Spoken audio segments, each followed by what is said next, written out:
নমস্কাৰ, কোনবৈছিলোঁ আজি থালি লৈ আহিছোঁ।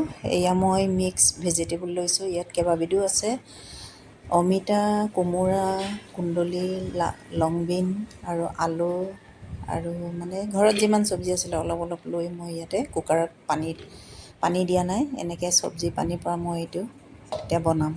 এয়া কি ক'ব, মুড়িঘণ্টা ক'ব। এয়া মই মাছৰ মাথা দুটা ইয়াতে দিছোঁ। এয়া দিছোঁ নিমখ, লগত দিছোঁ হালধি আৰু জালুক অলপ দিছোঁ। জালুকটো আপোনালোকে স্কিপ কৰিব পাৰে যদি ভাল নাপায়। মই আদা দিলোঁ, এয়া কেঁচা জ্বলা 4টামান দিছোঁ আৰু লগত দিছোঁ নহৰু। সেইখিনিয়ে মোৰ আজি, ইয়াতে মছলা নিদিওঁ মই।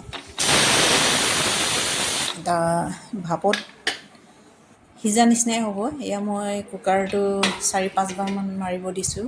এয়া খুলি দিলোঁ, আপোনালোকক দেখুৱাই দিছোঁ। পূৰা তলত গুচি গ'ল, পূৰা সিজি গ'ল আৰু। এয়া পানী, কোমোৰা দিছোঁ যে কোমোৰাৰ পৰা অলপ পানী ওলাইছে আৰু।